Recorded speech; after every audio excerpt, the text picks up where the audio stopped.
The Prime Minister's resigned, his replacement can't be confirmed, and the opposition is boycotting Parliament.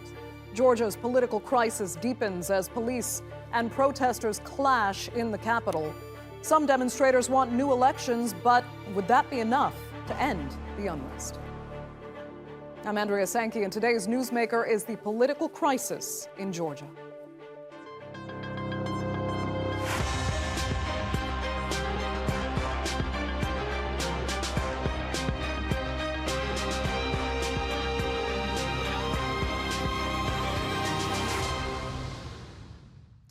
Now, it's not every day a leader resigns in support of a rival, but that's what's happened in Tbilisi, Georgia. Prime Minister Giorgi Gakharia quit over plans to arrest opposition leader Nika Melia. The head of the opposition United National Movement is accused of organizing mass violence during anti-government protests in 2019. But the PM warned that detaining his opponent could further political instability. Melia was one of the most outspoken critics of last year's parliamentary elections, claiming the poll was rigged. Since then, there have been months of protests demanding Georgia hold a rerun. But would another vote help heal the country's deep divisions? Here's Natalie Pohonen.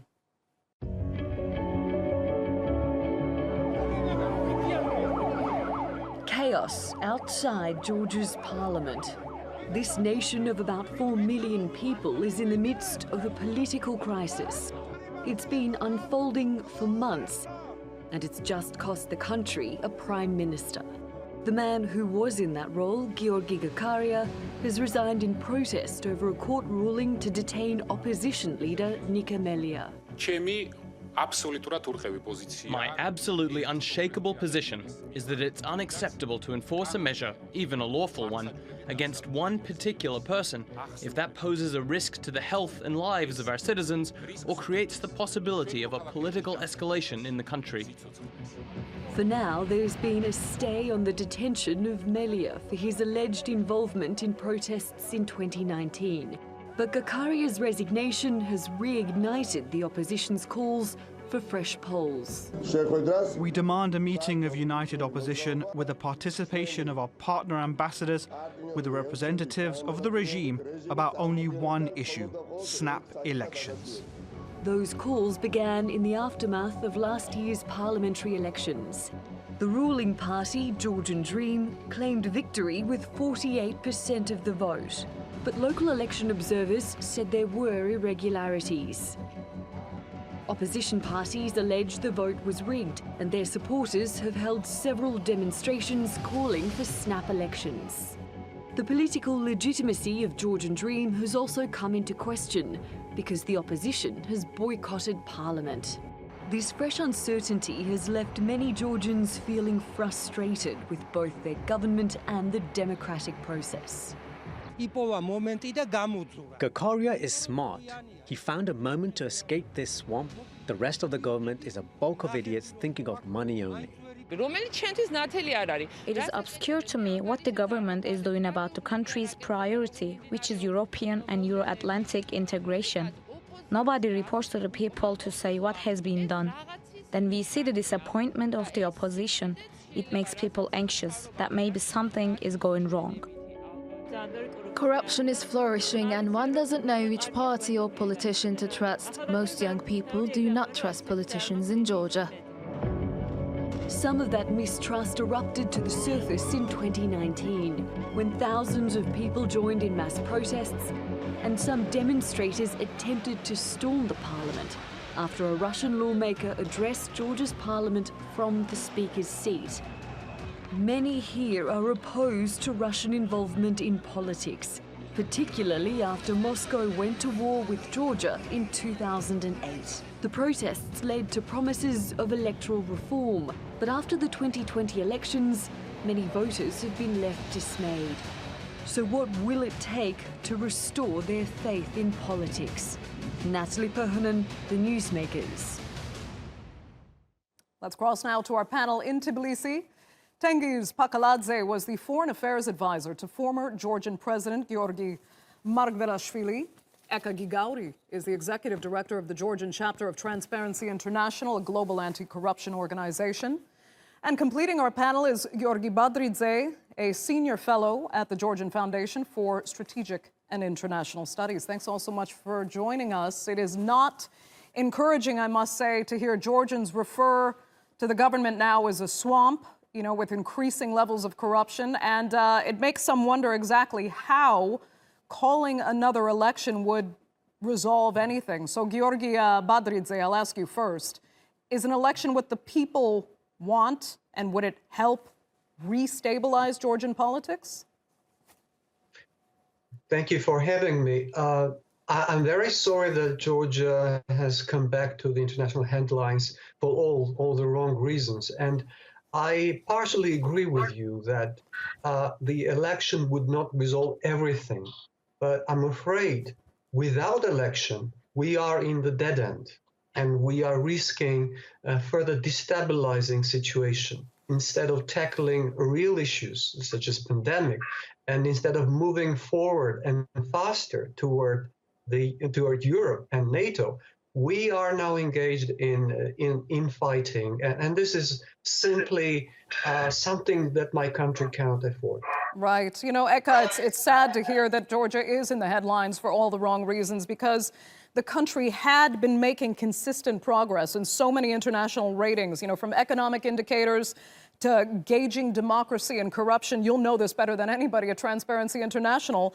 I know the Economist Intelligence Unit actually just dropped Georgia's rating from 89 to 91 on its democracy index. How concerned are you that Georgia is actually falling backwards on so much of the progress it's made because of this political instability and infighting?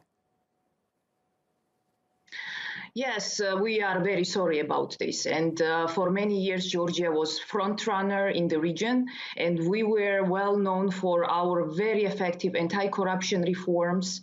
And we were ready to share our experience with other countries when it comes to the fighting effectively the corruption and the building the independent institutions.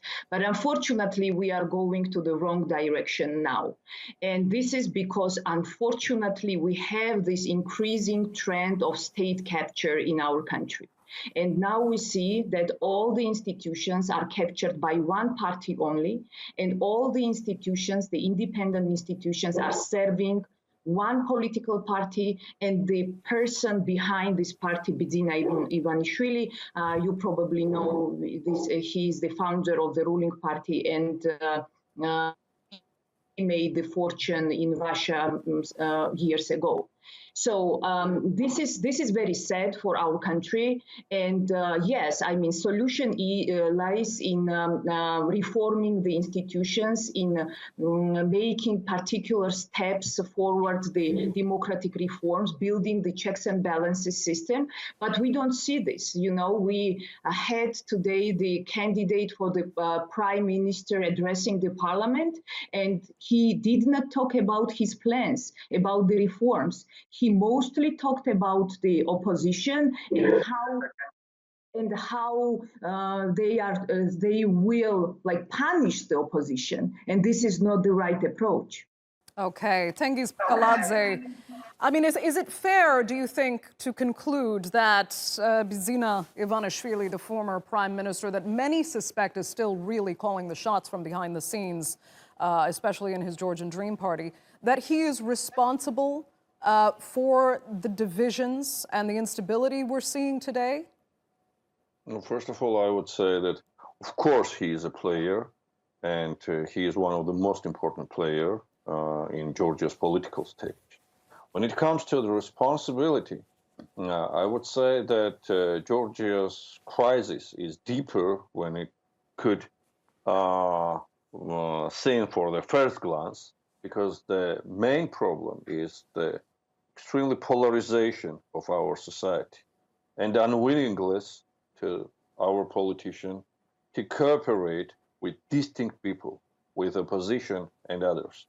And understanding that national priority could be above all kind of partial interest, this is the most important issue we and our politicians should realize. And this is, of course, responsibility of all politicians.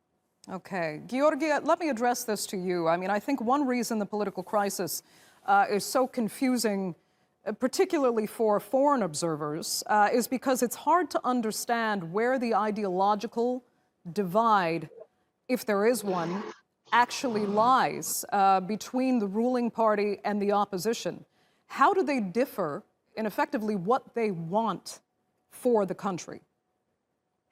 Well, the irony is that both the government and the absolute majority of opposition claim that they are pro-Western political actors. And most of opposition is clearly pro-Western. And while being in government, they have advanced Georgia's cause. Georgia became much closer to Western institutions. They made their own mistakes, and they are not completely innocent in terms of some faults within the political system, including the electoral system, which they now criticize.